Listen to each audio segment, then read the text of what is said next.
还有在美国纽约曼哈顿市区也有个 FlixBus 的上车点，那个地方也是露天的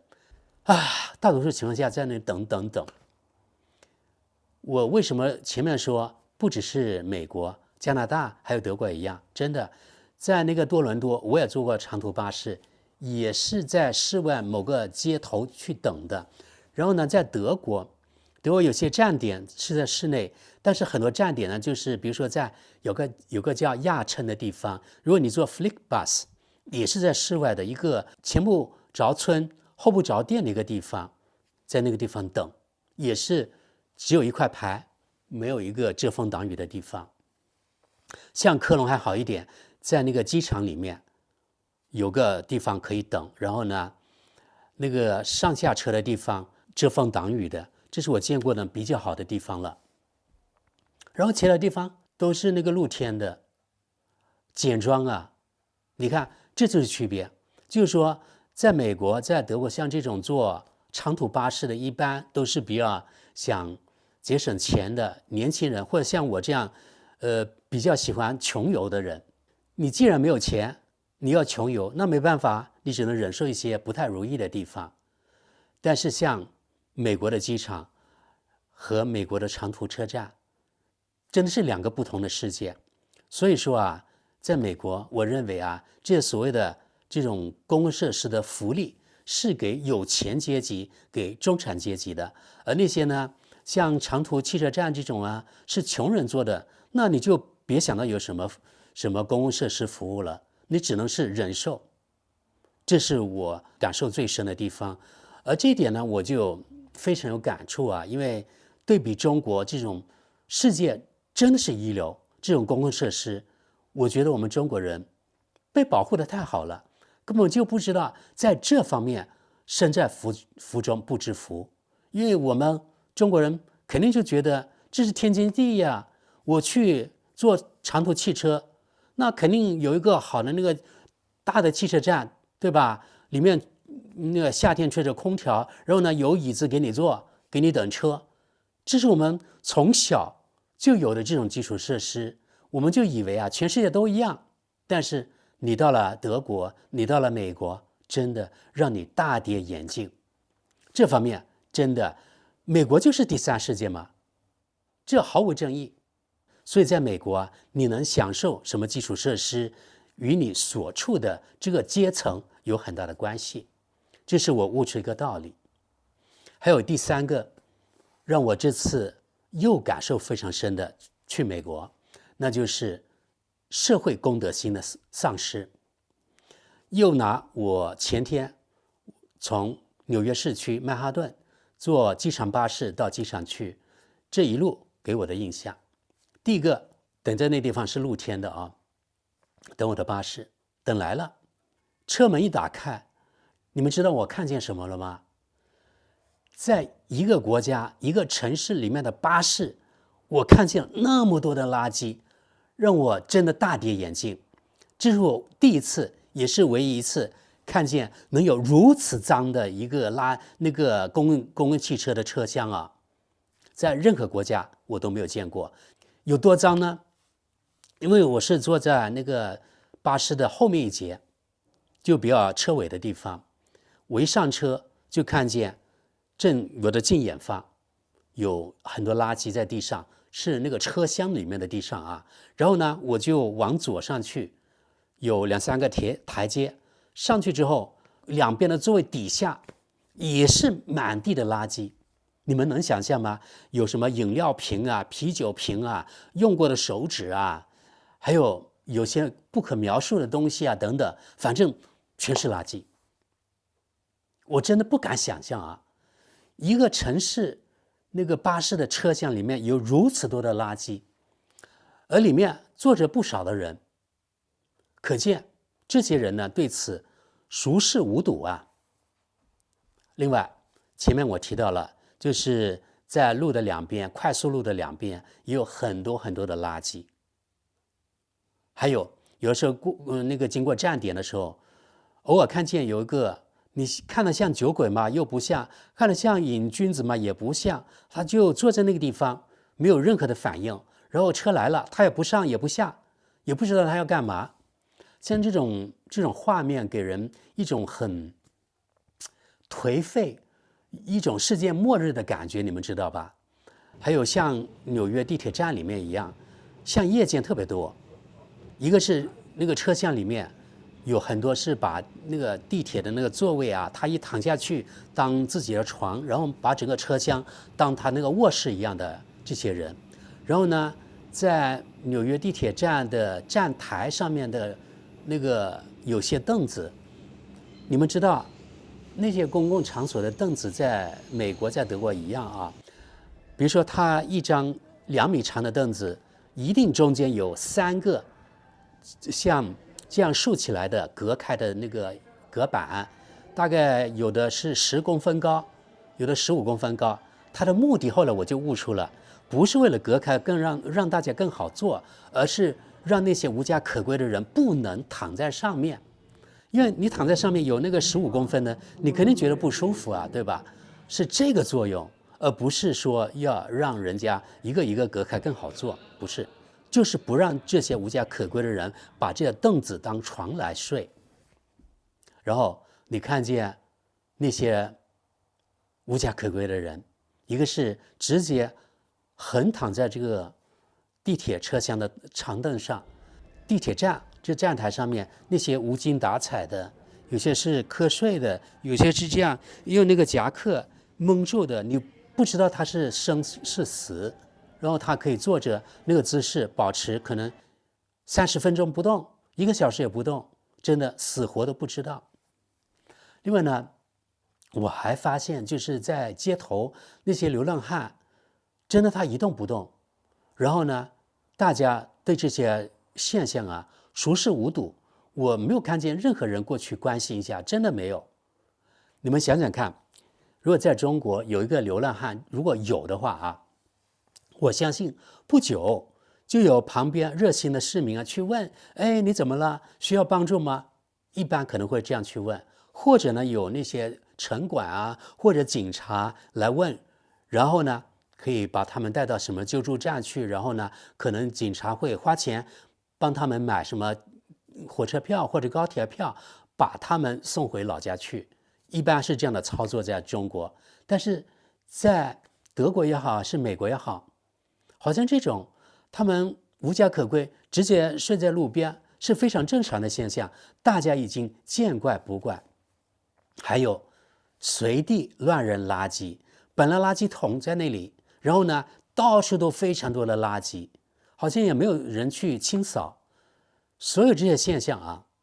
对我来说，这反映出啊他们的那个地方的公民对这些现象已经熟视无睹了，已经麻木了。而我觉得这种社会性的麻木是一种，我觉得一个国家衰落的标志，不知道大家同不同意？这是我观察之后给我的一种感想。而我可以观察到啊，不仅在美国，在德国，在法国，在其他任何的西方国家吧，甚至呢在南美，比如说在巴西啊、哥伦比亚这种国家，他们也是选举制的，也是欧美这种文化圈的啊，也一样。所以我就觉得像这种国家跟东亚国家比起来是完全不同的，我认为是一种颓废的标志啊，是一个国家这种公德心丧失，没有人关心这个集体利益、这个国家利益的一种体现。还有一个现象我注意到，比如说在纽约，在地铁站，在公共场所，很多人呢把他的手机的音乐，或者他拿一个蓝牙音箱在路上，然后呢大声放着他的音乐，或者有的人用手机看视频的时候，大声的看着，毫不顾忌周围的人，比如说在地铁站里啊，还有在公共巴士里面也是这样。当然啊，中国也有这样的现象，比如说在高铁偶尔也有这样的现象，但是我发现频率没有美国纽约的高。在美国这个地方，我的感想是，它整个国家国民的素质没有我们认为那么高，甚至我认为啊，美国总体的他们的人口的素质比中国更低了。现在我不知道大家同不同意。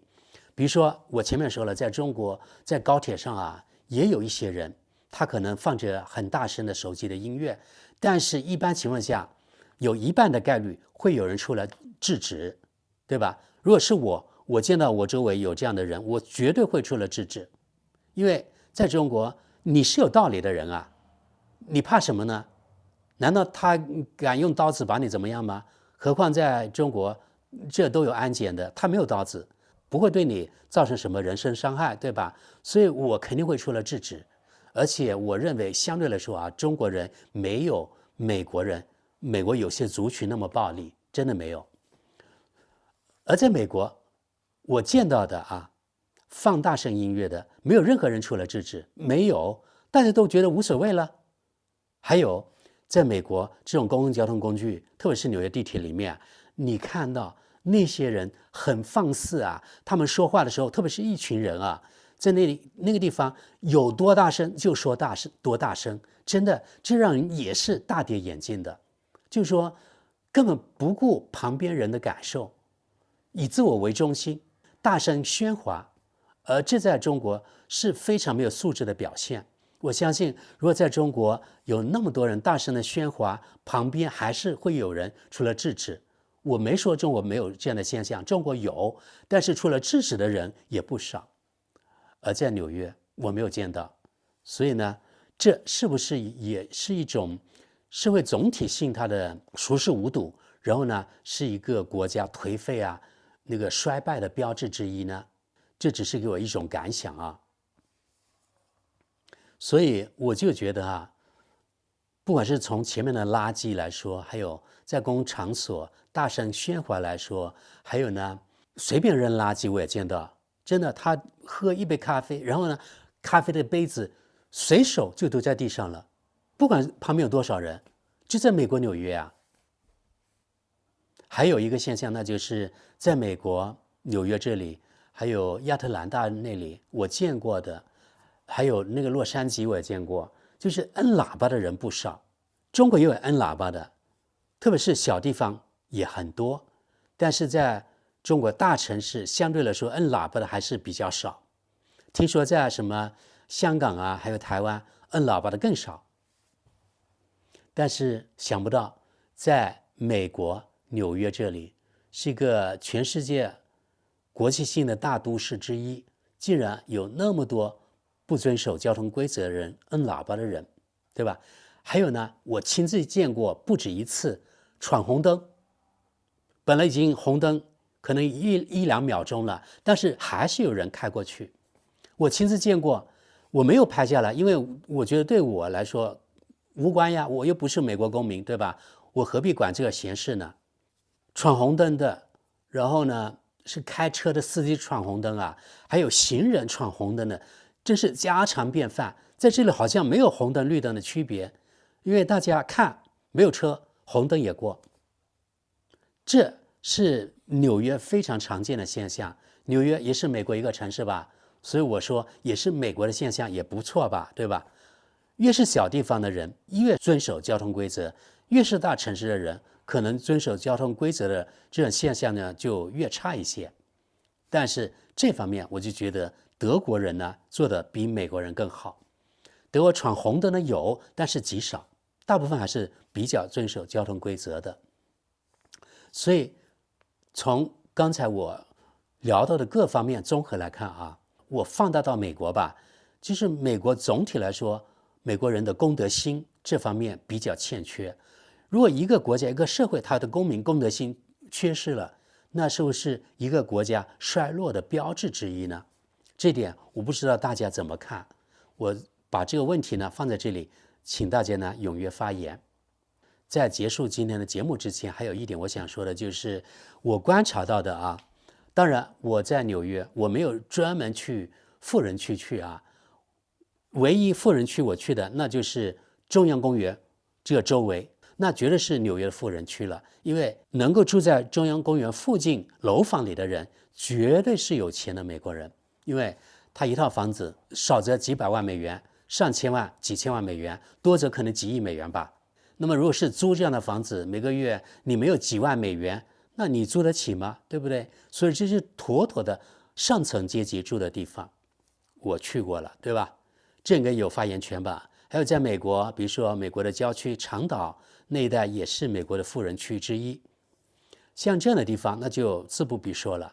但除了这些所谓的富人区之外，所有那些美国纽约中产阶级还有美国穷人住的地方，他们总体来说从居住环境还有从房屋它的外观给我的印象给我的感觉，以及里面我去了几户美国纽约人家里我看到的，从2025年这个角度来说，我认为啊，纽约人大部分人的居住条件没有中国人现成。只要你是2025年新买房新装修的那些中国人，没有中国人普通的城市居民他们的居住条件那么好，这点我绝不夸张。不管你是从建筑的质量来说，因为中国建筑呢都是钢筋混凝土的，装修好之后，绝对用西方的观点来说，已经是非常豪华了。这点我专门做过节目，然后呢，留言区都是那些在西方国家长期生活的人，肯定同意我的说法，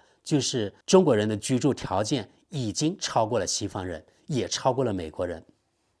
这点我不得不说啊，我在纽约看到的确实啊，他们的居住环境是不如中国的，也就是总体来说，综合的生活水平不一定比中国人高。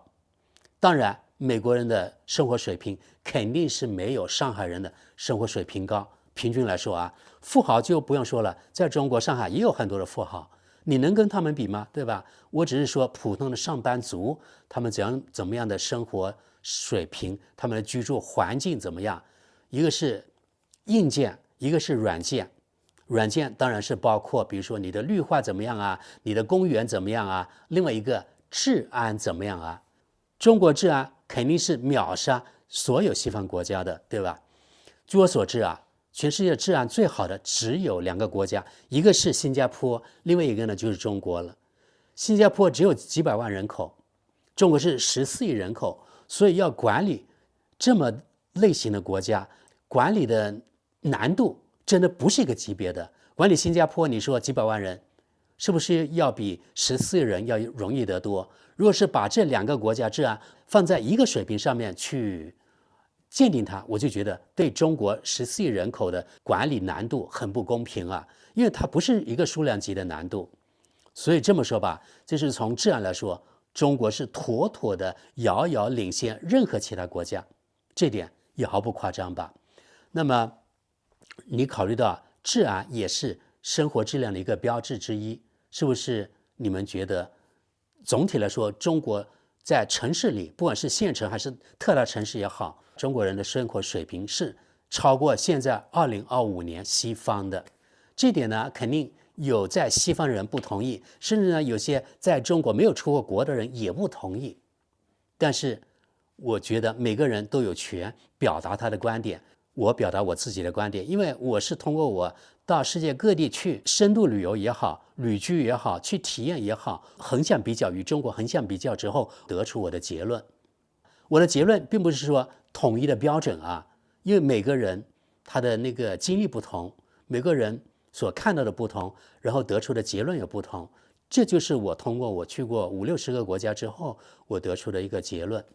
有待商榷。有什么问题，有什么感想呢？请在留言区跟大家一起讨论吧。好的，朋友们，这就是呢我这次呢去了美国纽约还有亚特兰大之后呢，我一些感想，以及呢横向与中国的比较，你们觉得到底怎么样？好吧，那今天节目就到这里，感谢各位，我们下期见。